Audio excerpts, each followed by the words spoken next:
right into a preliminary hearing. Is that correct?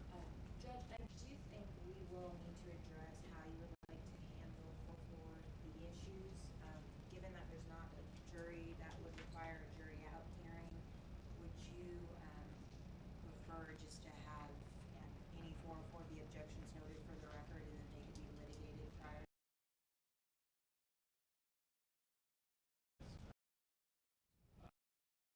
Does defense have a position? No, sitting sounds a bench trial. I don't think it's a problem. Okay. All right. Today's date is June.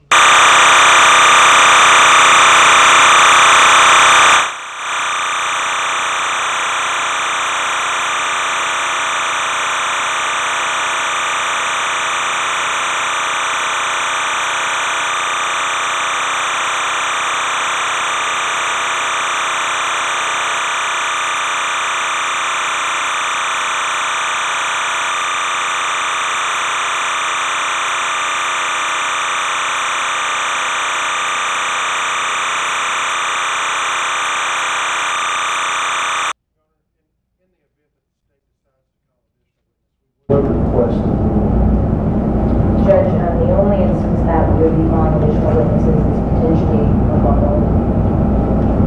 Okay. All right, the rule's been requested, the state will follow it, and you may call your first witness. The state's first witness will be William McDaniel.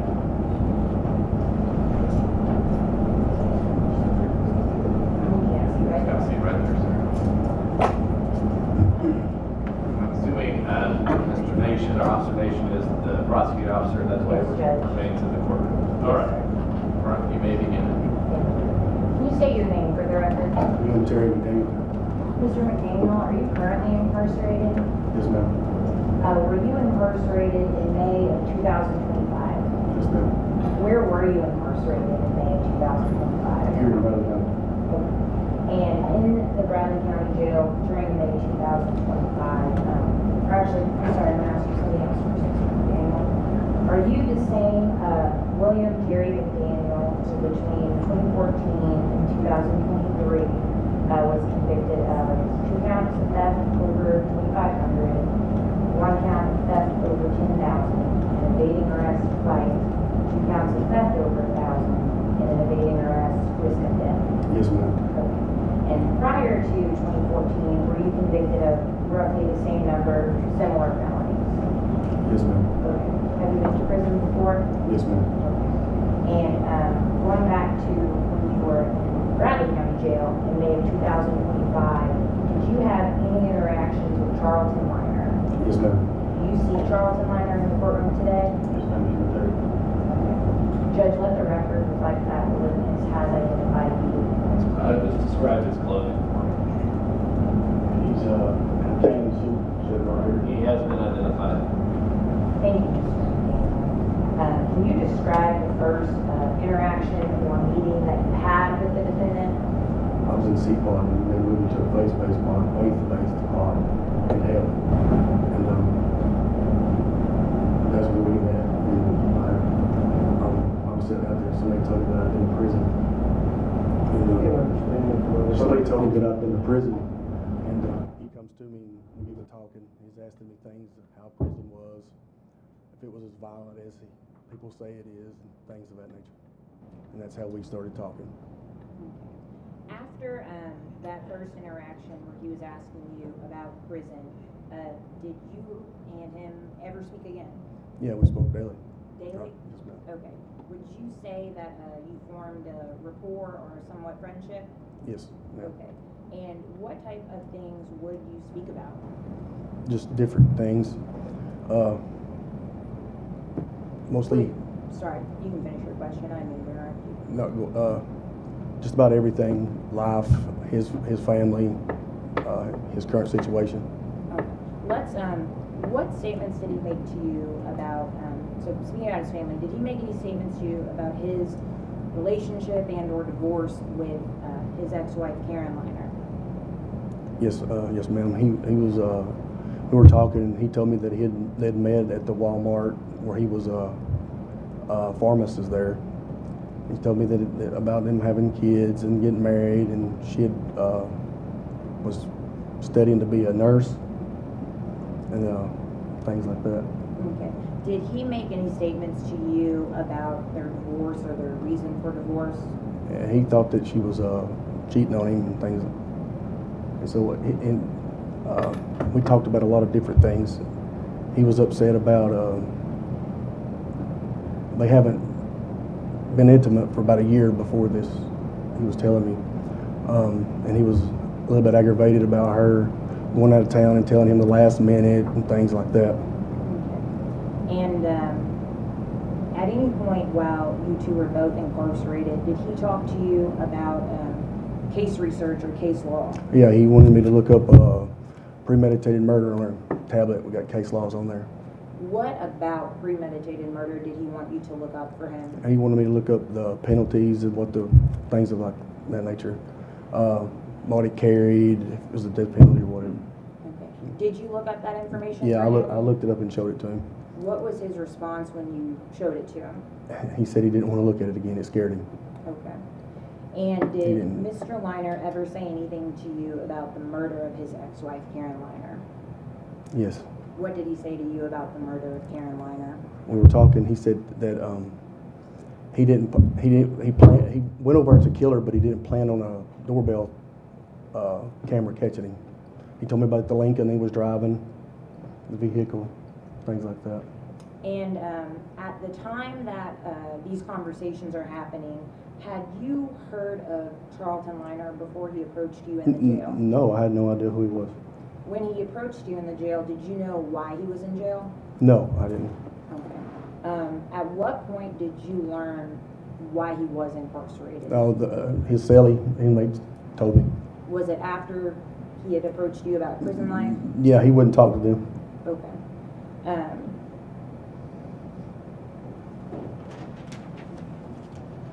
Did Mr. Liner ever talk to you about his mother-in-law testifying against him? Yes, he's very upset over that. He come back from court and was pretty upset and asked me, we'd been talking a little while, and he asked me if what would it take to get rid of a problem. And when he told you what would it take to get rid of a problem, what did that mean to you? It meant he was asking me to kill his mother-in-law. Okay. And so immediately before he asked that question, what would it take to get rid of a problem? What had you two been discussing? What do you mean? What were you guys talking about before he asked you that question? Before we was talking about, he was upset because he thinks that she was alienating his children, turning them against him and things like that. And he didn't like that. When you say he was upset because she was alienating his children, turning things against him, And is that referring to the mother-in-law? to the mother-in-law and Okay. stopping him from making bond. He told me that she was saying that they were in fear for their lives. Things about that. Okay. And it's your testimony that when he said take care of a problem, was it your testimony the problem you took to mean the mother-in-law? It's exactly who it was. Yeah. Okay. Yes, And when ma'am. he said, hypothetically speaking, what would it take? Did you think that he was only asking hypothetically? No, I didn't. And did you take that to mean he was asking you personally to do it? Yes, ma'am. Okay. And how did you respond to that? I told him there's people here, but we don't need to talk about it right then. You know what I mean? Okay. How were you feeling when he said that to you? Were you concerned for your own safety? I was concerned for my own safety if I'd have told him no, and he'd been talking to me about these things. Yeah. Okay. And after that conversation where he brings that up, did you immediately report that to law enforcement? No, I Okay. didn't. At some point, did you reach out to law enforcement? Yes, ma'am. Okay. And then going back to, you said you were concerned. Why would you be concerned for your safety if you told him no? Because we had done talked about things, and he had told me things he had told nobody else. And I was worried if I'd have said absolutely not right then, that something could happen to me. I mean, he was trying to get his mother-in-law killed. Mm-hmm. And it was your testimony that you did not immediately report that to law enforcement. Is there a stigma surrounding people who are incarcerated who then provide information about other inmates to law enforcement? Yes, ma'am. What is that stigma? It puts them in danger, puts their life in danger. Okay.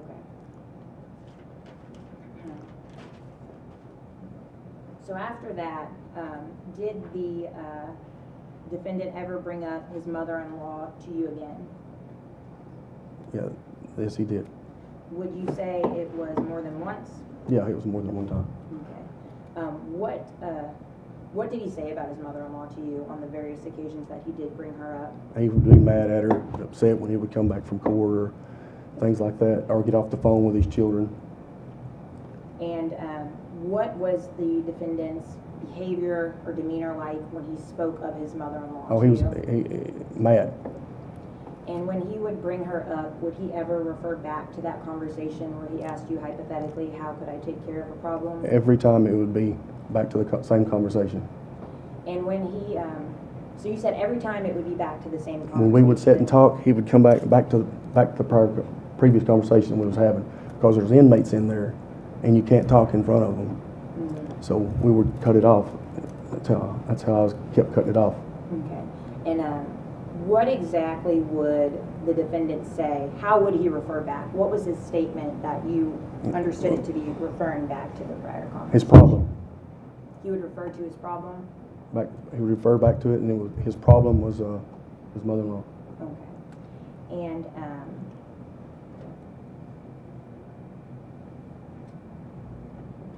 every time that was brought up, as your testimony just a moment ago, you would cut it off. Why was that your reaction? Because I wanted to make sure that this is what he wanted to do. Okay. And why would you want to make sure that's what he wanted to do? Because I didn't want to go saying something and it not be true. You know what I mean? I didn't. But as time went on, I knew it. I mean, there was no doubt. He tried.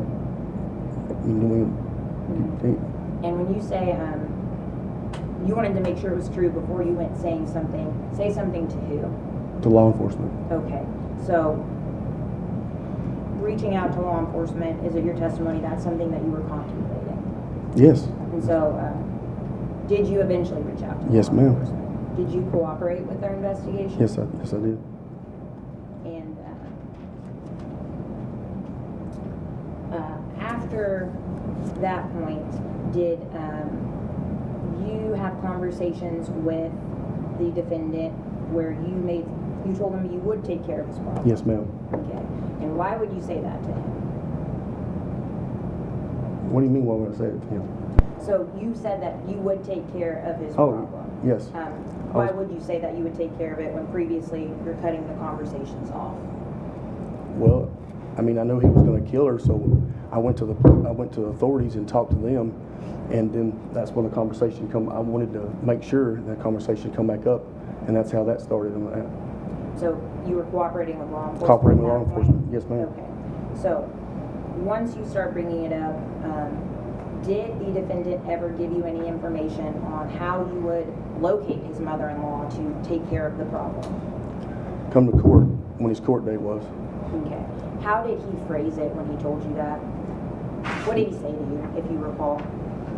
I asked him about how would I know who it was. He said, just come to court. And on one of my court, you can find out one of my court dates offline. Okay. And I could find out who it was right then. Okay. Sure. Did he ever give you his mother-in-law's address? No. Okay. Did you ever ask for the mother-in-law's address? No, he wouldn't. He wouldn't have it. He wouldn't give it to you? Did he say why he wouldn't give He his didn't want me to mother-in-law's have address? for this reason right here. Okay. So, didn't want there to be a criminal case about it? Paper trail. Okay. And so when these conversations are happening, both of you all are in the jail. Yes, ma'am. Had you ever said anything to the defendant to indicate you would be getting out of jail soon? Yeah, I told him that I was probably going to make bond. I only had to have evade and arrest. Okay. And did you and the defendant ever discuss what the payment would be if you took care of his problem? Yes, ma'am. And what did he say the payment would be? He has a Malibu boat at Calfee's Warehouses, and he's got a 2024 Defender Land Rover at his cousin's house. Okay, and so the defendant told you he had those two, the car and the vehicle, and where they were? Exactly right, yes ma'am. Okay. Did you all ever discuss cash being paid? Said that, yes ma'am. Said that his money tied up. Okay. Did he ever say why his money was tied Yeah, up? a wrongful death suit or something. Okay. And at any point when you were cooperating with law enforcement, did you wear a wire recording device? Yes ma'am. And what happened? Well, how many times did you wear a wire recording device? Once. And if you will, describe what happened. So after law enforcement equips you with it, what happens after that? Let me go back to my unit. Like I said earlier, we're a faith-based pod, and they have church. When we come back, they were having church, and everybody has to sit out in the day room and wait. Craig come in from another court date and sat across from me. After church, we went to the rec yard. We got a little rec inside of our unit that's joined to it, and that's where we went. Okay. And so once you all were walking around the, you said it was an indoor rec yard? Indoor rec yard. Once you all were in that room, how did the conversation go? What was said? About his problem. We was discussed about his problem and the payment of it. We made a deal. I get the Land Rover and the boat to kill his mother-in-law. So, during that conversation, did you explicitly tell the defendant you would take care of his problem? I told him I was going to take care of his problem, and he said, "You're going to take care of my problem?" I said, "Yeah." Okay. And so when he repeated back to you, "You're going to take care of my problem," what did that mean to you? That means it was a go. Okay. And so after that is said, you said that you discussed payment? Yes, ma'am. Okay. And the payment was the items that you described previously? Yes, ma'am. After that, what else was discussed as part of that conversation? And how did that conversation Oh, he was telling me all about the boat. It was a ski boat, about the things it was equipped with, a speaker bar, things of that nature, how much it was worth in the year. All right. And at any point, did the defendant tell you how he wanted you to take care of his problem, take care of the mother-in-law? I asked him, "Does it matter how he gets taken care of? People disappear all the time." And he said it didn't matter. Okay. Judge, if I could approach with defense to play part of the video for authentication purposes.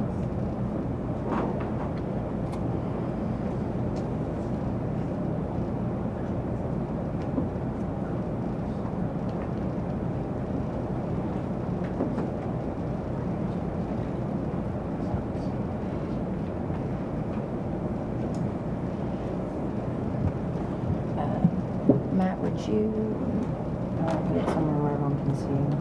Mr. McDaniel, I'm standing right behind you, just to let Oh, you so, know. okay. Didn't want to scare you. I'm going to play just a few seconds.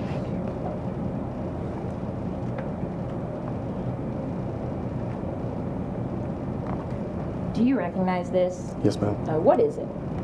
This is when me and him shook hands and made the deal and made it final. Okay. And when you say me and him, is him referring to the defendant? Me and Mr. Liner. Okay. And where are you all in this video? This is the rec area. Okay. Closer, the door's right here on the other side. And is that how the rec area looked when you and the defendant had that conversation? Yes, ma'am. Judge, the state would seek to introduce, this is on a disc that's already loaded, this disc into evidence as an exhibit. Does it have audio on it? No, it's just, there's no audio. Any objection? No. All right, I'll receive it. I haven't seen it yet. And Played it anything. I am going to move forward to a specific point.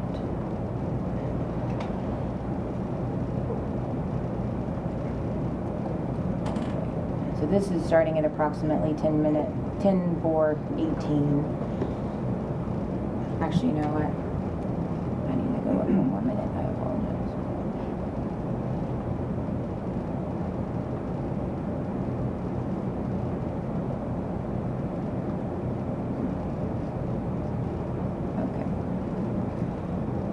The timestamp is 10/5/25 when this part started. What are you and the defendant doing right now? We're discussing it. And what just happened? I'm going to back it up so you can see. Can you see where you are? Yeah, I see. Okay. Can Mr. Liner get Would where you- he could see the evidence that's being presented? I would be happy to play it over there.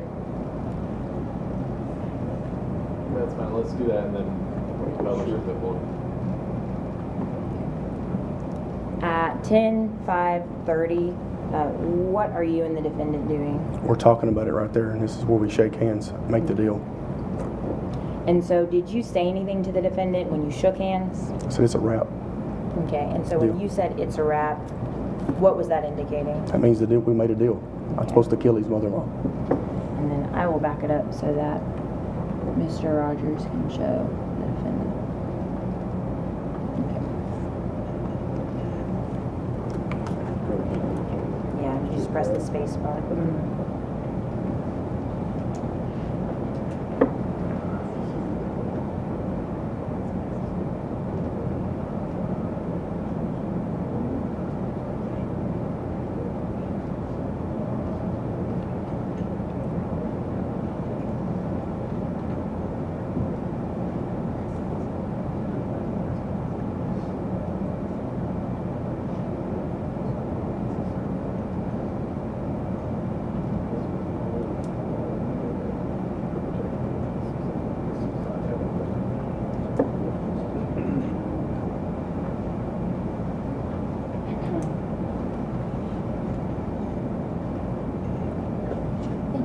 No objection, Your Honor. All right. Eject This is that. exhibit 1. I still haven't seen it. No. Oh, I'm sorry, Judge. I thought you could see the capital.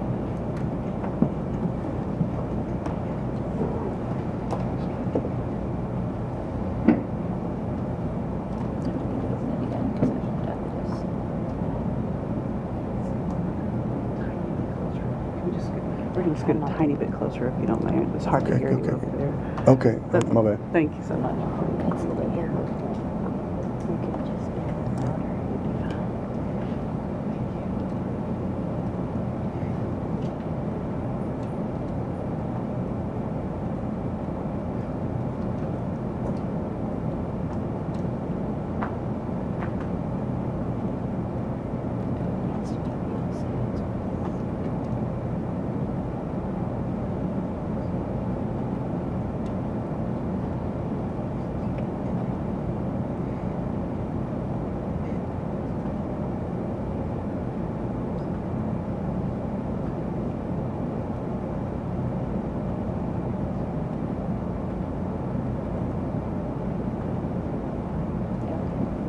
So 10:05:30 was the timestamp that I had shown to Mr. McDaniel at this moment in time. All right. Mr. McDaniel, we just watched that portion of Exhibit 1 where you identified the moment in time where you all shook hands. Was that at the, what part of the conversation was that at? The beginning, the middle, the end? Toward the end. Okay, so is it an accurate summary of your testimony that the shaking hands at the end, that's a wrap, was concluding an agreement to kill Mr. Liner's mother-in-law? Yes, ma'am. When the Coliseum Chow, I think it was going through the breezeway, I asked her what color her hair was, and he said gray. Okay, and when you asked what color hair that his mother-in-law had, did he immediately respond? No, it took him a second because he said he didn't really know what color her hair was right now, right then. So gray was So he his- said gray. Yes? Yeah. Okay.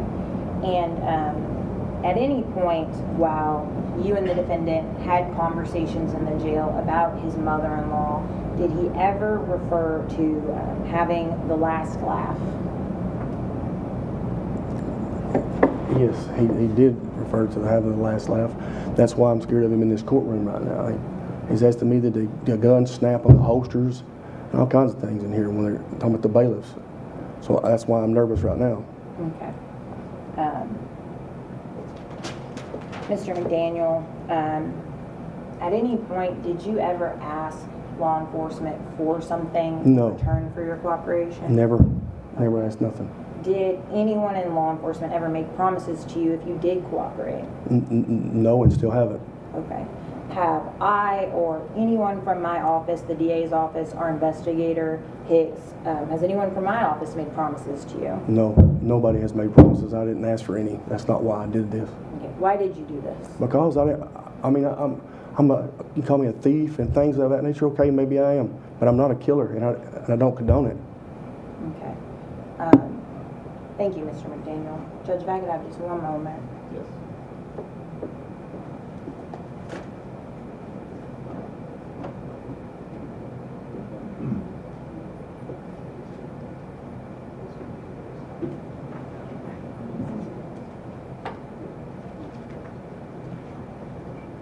Mr. McDaniel, I just have a few follow-up questions going back to earlier parts of your testimony.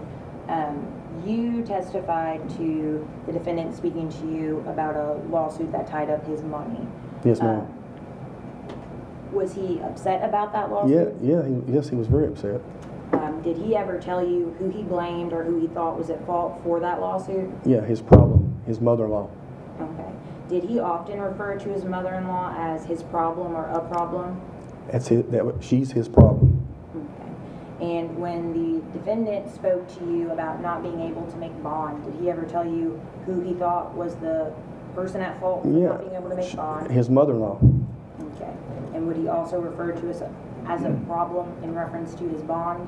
Yes. Okay.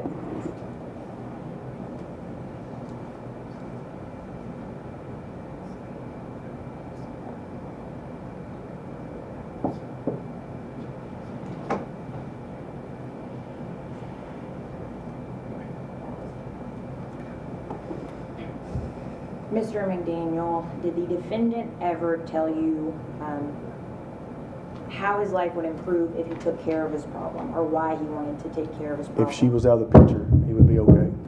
He would be okay? And when he said he would be okay, what did you take that to mean? Okay in terms of what? He would be able to make bond or things like that. He wants the lady dead. And my last question, Mr. McDaniel, all of your conversations that took place in the jail, was all of that in Bradley County, Tennessee? Yes, ma'am. Okay. Thank you, Mr. McDaniel. I don't have any additional questions, Judge. All right, Mr. Rogers. So your name is William Tony McDaniel, is that correct? No, sir. William Terry. Terry McDaniel, Yes, sir. okay. And, Okay. have you always lived here in Tennessee? It doesn't have to do that. I think we're picking up fine. Okay. I mean, maybe for the audience can't hear, Here we but. go. Yes, sir. Okay. We're picking up. What's your birthday, Mr. McDaniel? 3/11/78. You took an oath here to testify today, is that correct? Yes, sir. What does that oath mean to you, sir? Tell the truth. Okay. Would you consider yourself a truthful person? I guess. Okay. Would you consider yourself an honest person? As much as I can be, yeah. Yeah, I'm honest. Are you the type of person that would take from someone else or harm someone else in order to benefit yourself? I wouldn't harm. I'm going to object because Mr. McDaniel has already testified in detail to his prior criminal history. Once a witness has confirmed that they have a prior criminal history, it's not permitted to go into detail of what that is. Well, I'll let you respond and then I'll. I just don't know that to be the law, Your Honor. I can ask him what his charges were, if they were crimes of moral turpitude and all that sort of stuff. You can't say, yes, I have a past record, and then That's use not what he said, and then Judge. use it as a shield. That's what Judge, the we state went said. through every single I didn't offense, interrupt and you, I Ms. can produce the Zepeda. list again. All right. Well, I think the objection was premature. I do think Mr. Rogers can ask questions about what type of person he is. I do think if you're seeking to impeach him, he has already, it was brought out on direct, the crimes that he has been convicted of. But I do think you can ask him, the question you were asking was not there yet. So I will allow that question if you want to ask. Thank you, Your Honor. Are you the type of person that would harm or take away from someone else to benefit yourself? I wouldn't harm them to benefit myself, no. What you would take away from them? I mean, I have stole. Okay.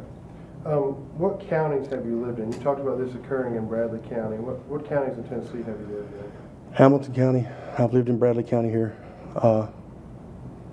Those charges that General Zepeda were asking you about and you confirmed, were they in Hamilton and Bradley County or just Bradley County? No, Hamilton County. And, I can't really recall, 1 or 2 in Bradley. I'm not for sure. Can't remember all the times you've been arrested? No, I've been arrested quite a bit. Okay. Have you ever lived in Collegedale? Ottawa. Ottawa? You've been convicted of crimes in Ottawa as well? That's Hamilton County. Sure. And Ottawa Municipal Court? What? Have you ever lived in Ray County? Yeah. You've been convicted of crimes in Ray County? Yeah. You ever lived in Meigs County? Yes. Been convicted of crimes in Meigs County? Well, I didn't live there, but yeah, I've been convicted of crimes in Meigs County. Okay. So even though you didn't live there, you've been convicted there? I had family. What about McMinn County? No, I've never been in trouble in McMinn County. You were talking about the defendant's mother-in-law being the problem. Did he ever tell you what her name was? Her name's Margaret, Okay. That wasn't my question. Did he ever tell you that? and not at the time, no. No? I'm sorry. I know you're shaking your head left and right, but we have to pick it up on audio. So could you say the answer out loud? No. And you asked for her address. He refused. Is that correct? Yes. All right. When you said, he said that what would it take to get rid of a problem, isn't it true that you inferred that he was talking about his mother-in-law being the problem? He was talking about his mother. The reason why I said that is because he come back and was explaining why he couldn't get out of jail and no bond, and he referred to his mother-in-law as his problem. Okay. Before, when you started developing this rapport, as we've heard about with Mr. Liner, isn't it true that he was just asking you for essentially survival tips about how to survive in jail? That's correct, yes. Right. You had experience in that, is that fair to say? Yeah. You told him, you know, what it's like and that sort of thing? Did he seem to be coming to you maybe for some type of protection or something like that? He thought I was in a gang. Okay. Are you? No. You're not? You just see tattoos all over. Yeah, you can look. I have no racial tattoos, no gang tattoos at all. Okay. So you're not affiliated? Not affiliated at all. You said in your direct testimony that he asked about hypothetically. Yeah. Do you remember the specifics about what he supposedly He said? come to me and said, hypothetically, how could I get rid of a problem? Okay. Did he say a name, a person, or anything, just hypothetically a problem? At this time, no, he never said a name. Do you know if he had more than one problem with this? He never discussed it, if he did. Had you ever witnessed him personally having problems within the confines of the jail? Nope. You said you shut that down and I guess stewed on it for a little bit because I guess you had to process that. Is that right? Yeah, I was processing it. Right. You didn't immediately go, hey, this guy wants me to do something. Yeah, I did. I immediately knew he wanted me to kill her, but I didn't act on it because if you're in jail and if somebody's confiding in you and you tell them no and you know more than you're supposed to, it could put your life in danger, man. Okay. Have you testified before against other inmates? No. Never? Never. Have you testified under oath before at all? Never. Have you ever had a trial or anything of that nature? Never. Okay. In all your criminal history in all these different counties and jurisdictions, you've never been in a trial? No, I've pled guilty to all of it. Pled guilty to everything? Work out compromise deals on your cases? What? You work out plea deals? Yeah, plea deal. Right. Every case, right? Every case. Yeah. Have you ever had a preliminary hearing like we're having here today? Had one here not too long ago. Okay. Is Bradley County the only jurisdiction where you have criminal charges currently pending? Judge, I'm going to object, and if we could approach, I think it will become clear.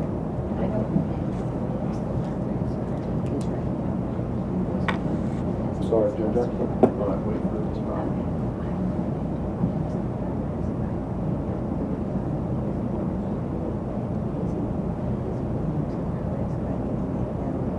Televised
Mr. McDaniel, the state asked you about wearing a wire to go in and pick up a conversation of another inmate. You did that, is that correct? Yes, sir. Isn't it true that you in fact wore 2 different listening or recording devices? 2 devices Yes. at one time. Yes, at one time, right? And do you know whether either one of those have recorded these conversations that you say you had with Mr. Liner?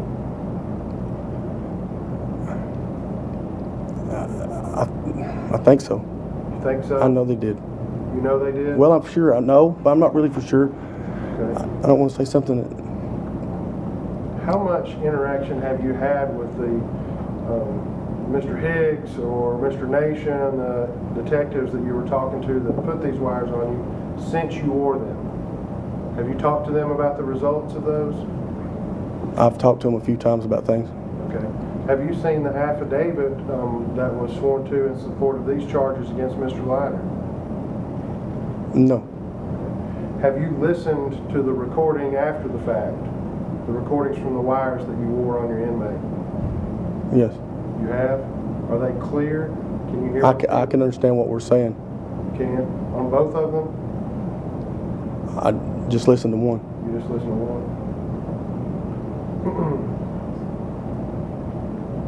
What does that's a wrap mean to you? Is that some sort of jail slang or? Yeah, when you wrap a present up, when you buy it, you put it in a box and you wrap it, it's done. It's over with. Okay. So that that's not something that Mr. Liner would have said. That's something that you said. Is that? Yeah, that's right. You said Mr. Liner talked to you about his assets and things being tied up in a civil case. Did he say anything about whether or not these alleged vehicles that were going to be made for payment, the boat and the SUV, whether they were tied up in the civil case or not? He said the title to the SUV was in the safety deposit box at the bank, and his cousin has power of attorney over him. What about the boat? And the boat is at Calfee's, Okay. a warehouse. If somebody just gave you a boat, you'd have to have some sort of documentation, I assume, to register. Have you ever owned a boat or a car? Yeah, I've owned cars. Yeah, he told me where the title was on the SUV. SUV. That day you were wearing a wire or some other day? Oh, it was before that. Before that?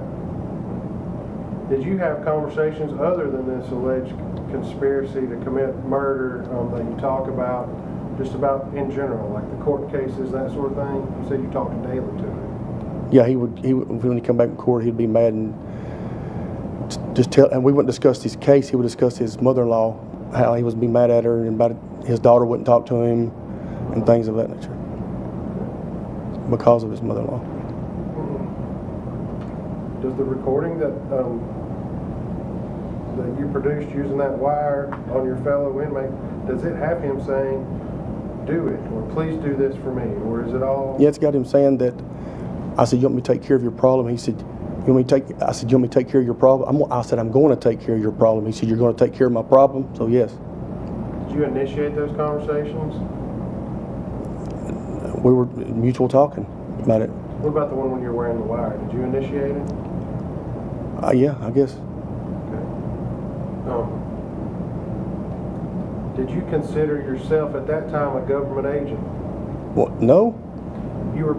The government knew that you were talking to Mr. Liner. Is that correct? Yeah. As part of their investigation, correct? Yeah. Right. And you were wearing a recording device provided by county detectives. Is that correct?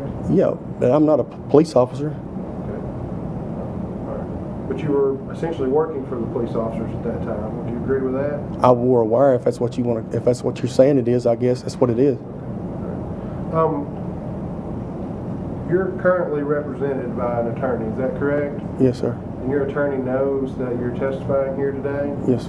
Okay. Is your attorney in the courtroom today? Yes. Now, could I have just a moment, please?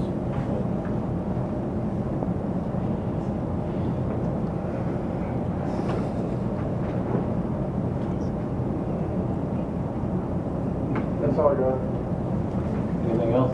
Just briefly, Judge. Mr. McDaniel, the defense asked he asked you a question about when the defendant asked you about jail life. Did the defendant ask you about jail life or prison life? Prison.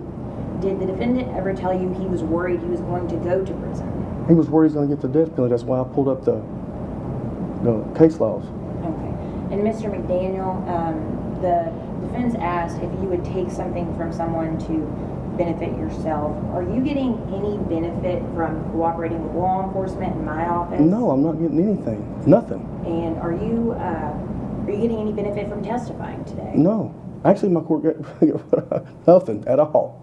Are you concerned for yourself because you are testifying today? Yes, I am concerned for myself. Okay.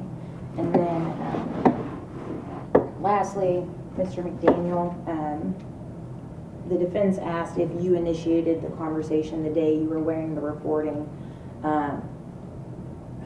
Did you approach Mr. Weiner the first time you spoke, or did he approach you? He approached me. And who brought up his mother-in-law for He the first did. time? He did. All of the subsequent times when he's talking about his mother-in-law caused the lawsuit, the mother-in-law is why he doesn't make bond, does he initiate those conversations? Yes, or he you? initiates. Yes, yes, ma'am. Okay. I have no further questions, Judge. Thank you, Mr. McDaniel. Anything else? All right, thank you, sir. You can have a seat. Thank you.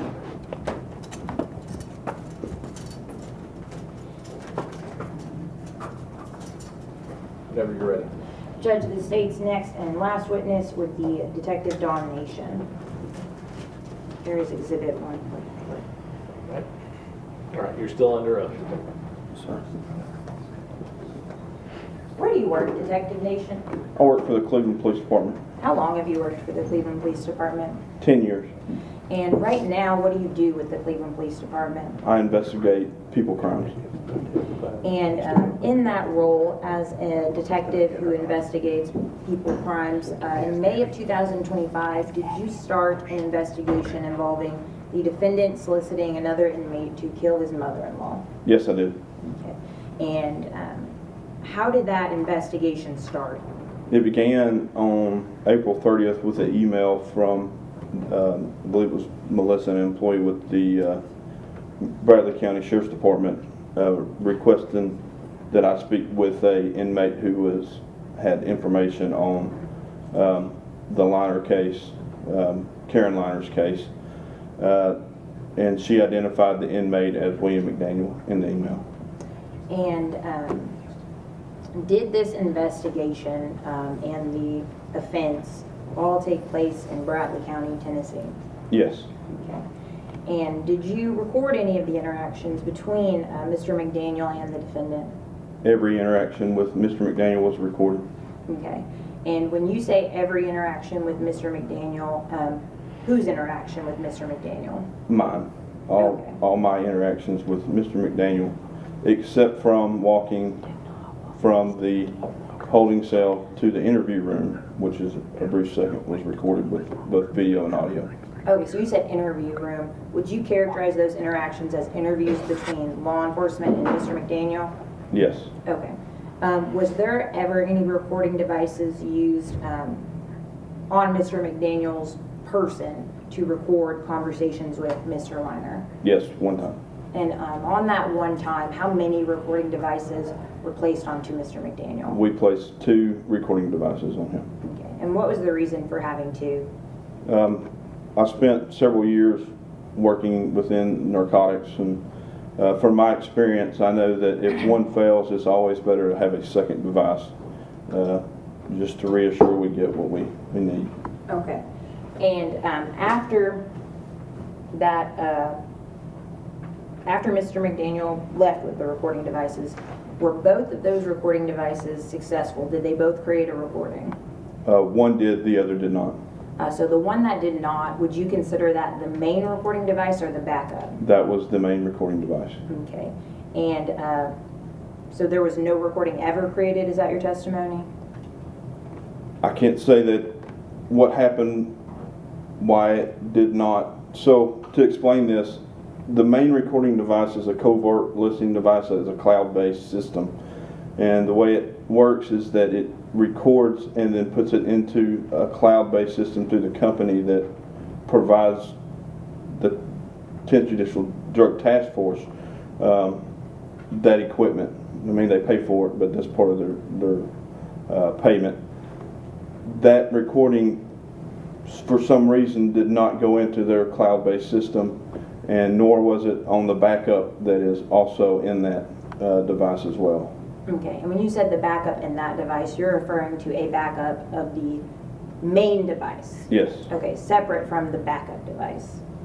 Yes, I am. Okay, and did you, and I'm not asking you for statements, but did you reach out to the company who created that device to figure out what the problem was? Yes. Okay, and then the backup device that did create a recording, has that recording been sent for any kind of analysis? Yes, it has.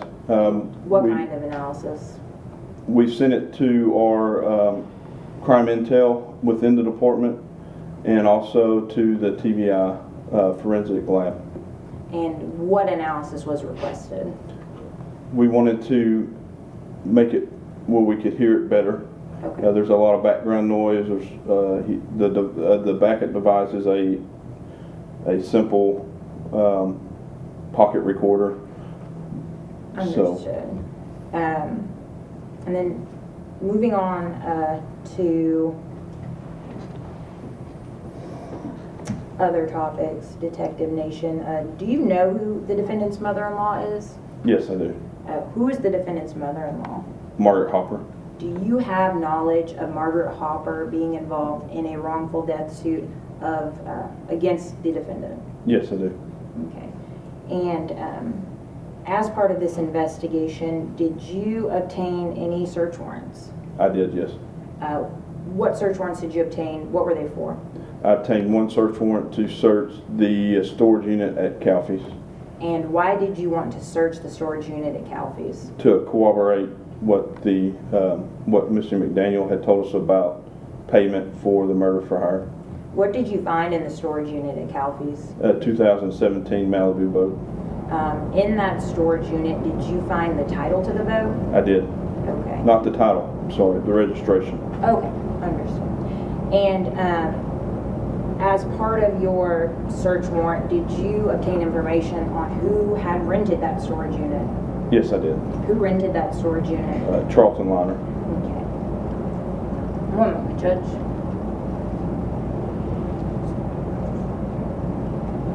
So you said there was registration in that storage unit. Did you look at that registration? It was a hall number. It was a little card that had the boat's information on it and Charlton Liner's name on it. Okay. And do you see Charlton Liner in the courtroom today? Yes, I do. He's sitting right there in a brown jumpsuit with navy shoes on. Thank you, Detective. He has been identified. The state has no further questions for Detective Nation. All right, Mr. Rogers.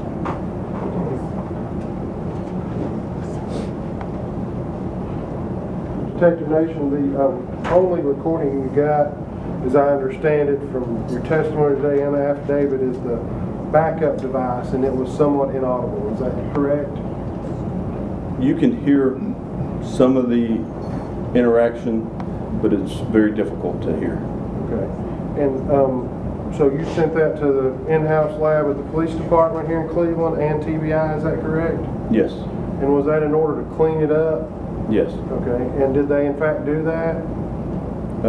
I haven't got the final results from TBI as of yet. The one done in-house, it's still difficult to hear. Okay. How did you send those? Did you just send it to your in-house IT person and ask them to copy TBI on it, or how'd that work? I physically drove the recording to Nashville and gave it to them personally. Okay. Was that the original recording? That was. Okay. And was that like on a cassette? Thumb drive. A thumb drive? Yes. Okay. And was that a copy, or you said it was the original? That's the original. The original, and the one Cleveland has is the copy. I guess you made a copy of it? Yes, we do have copies. All right. And do you know whether or not TBI made a copy of it to manipulate or clean up, or? I don't know the process that they use. So the only thing you have here is a copy in Cleveland, Tennessee. Is that correct? We have we have from the thumb drive directly taken off of the recorder itself. Okay. I went and picked that thumb drive that was the original from TBI, and it is now back in Cleveland City property. Okay. So the recording device itself has some sort of storage component to it? It does. Okay. And is it like just a digital recorder like we used to dictate memos with in the law office? That's what it is, yes. Okay. It's just a handheld? Yes. All right. Doesn't have a tape or anything in it? No. This search warrant for this boat, I assume that you knew about this lawsuit that Mr. McDaniel was talking about, the wrongful death lawsuit? I don't know about it in detail, but I know there is one. Okay, did you know there was one before this investigation for this case? Yes. Okay. And did you know whether or not Mr. Liner owned a boat or had an interest in a boat? I did not. Okay, is that why you got the search warrant to go see if there actually was a boat there? Yes.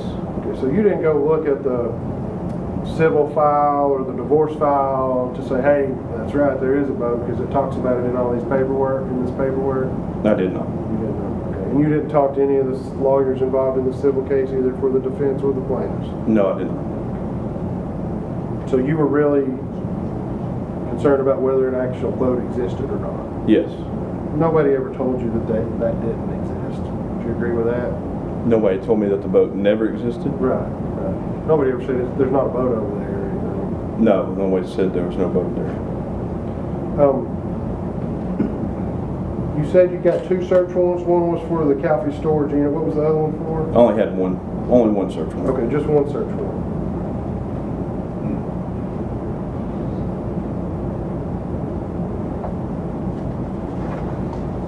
Do you know who it was from the sheriff's department that contacted you about Mr. Tony McDaniel? It was Melissa, and I can't remember her last name. She works in the front office. Okay, just somebody within the sheriff's department? Yes. And the message you got was just that this guy has information about Mr. Liner? Had information on the Karen Liner case. On the Karen Liner case? Yes. So that was before you ever initiated this investigation about, we're calling her the mother-in-law, but it's ex-mother-in-law. Would you agree with that? Yes, they were both. Okay. And so you were speaking with Mr. McDaniel before this conspiracy or solicitation to commit murder case ever came about. You were already speaking with Mr. McDaniel about Mr. Liner. Is that fair to say? No, not really. These conversations were not like drawn out over a long period of time. Okay. I was approached through email. I went over there thinking that it was going to be information about the homicide case, and was immediately told about the solicitation. Okay. And those are the ones that you said you recorded? Yes. Everything's recorded? Yes. Okay. I assumed you would. Thank you very much, sir. Thank you.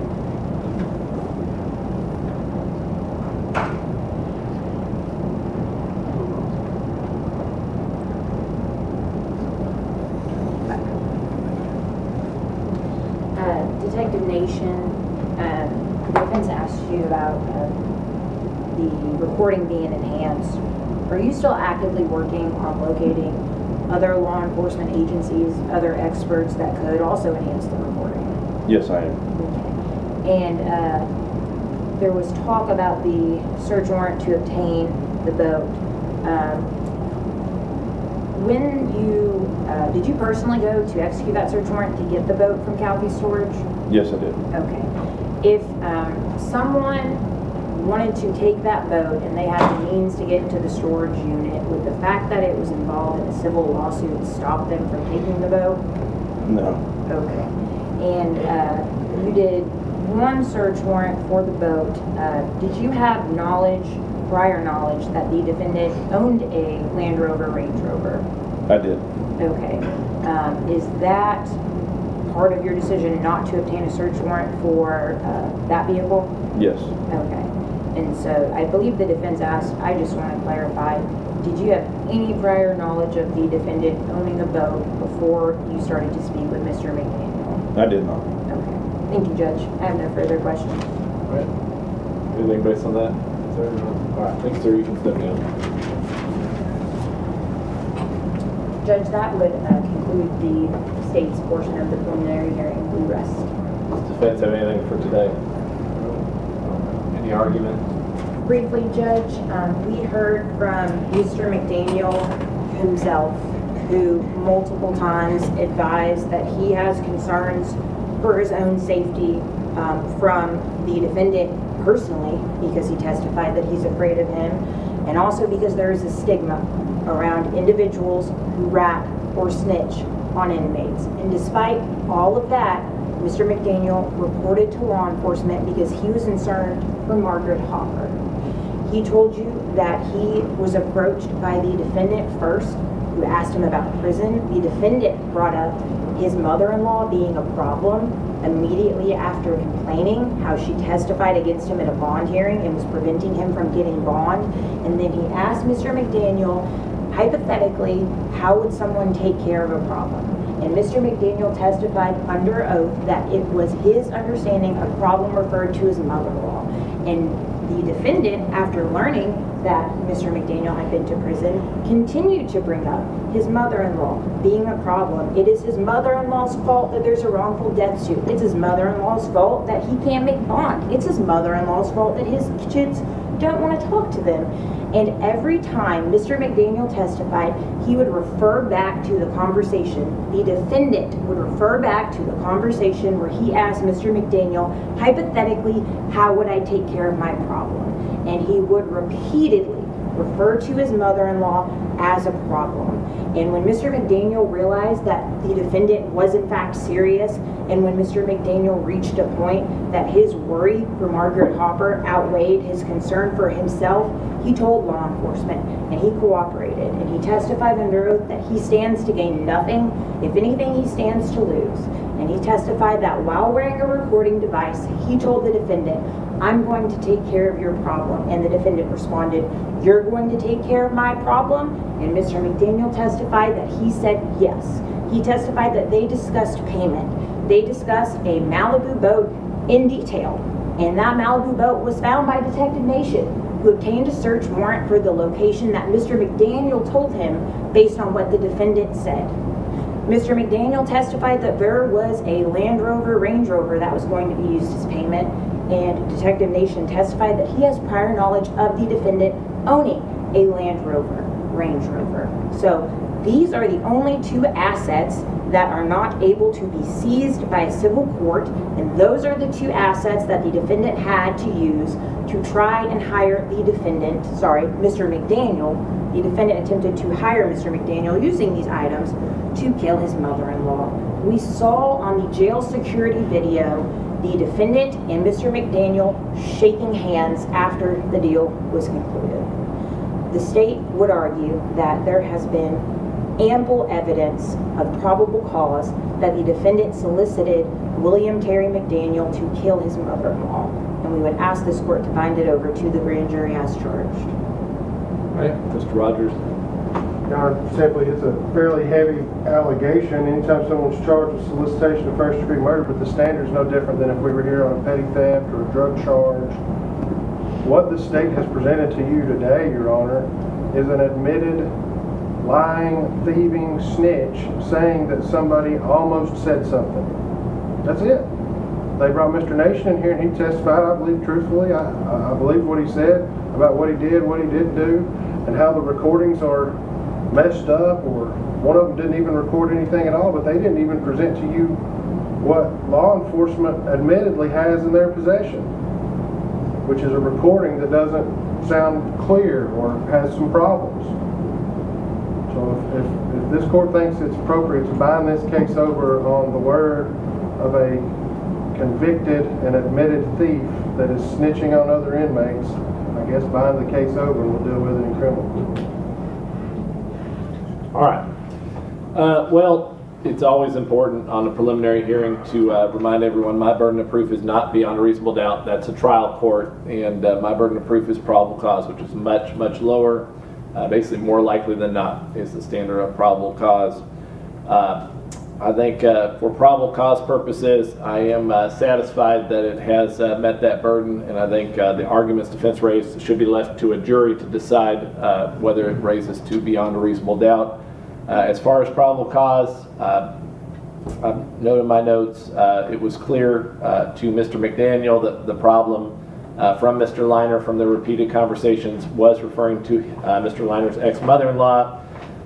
He definitely had a motive not to, based on what he told Mr. McDaniel, Mr. Liner had a motive not liking his mother-in-law, his ex-mother-in-law. He blamed her for a wrongful death, alienating his children for the reason he was being held no bond because she had testified against him at a bond hearing.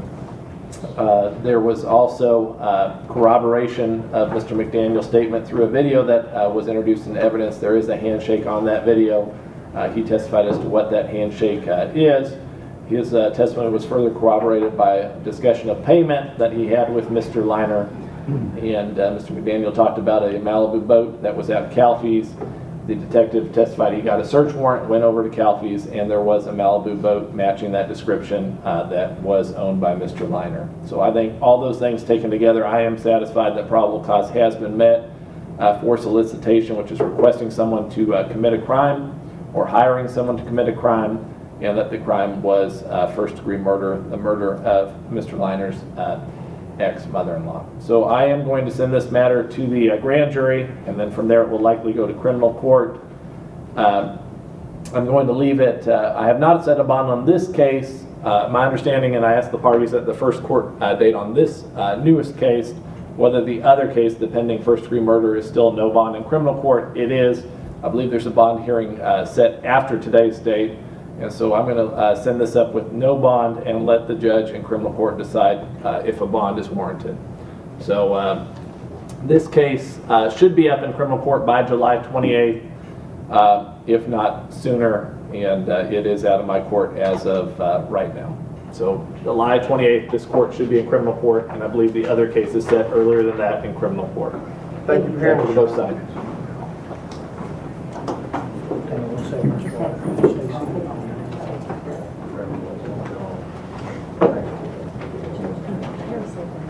Thank you.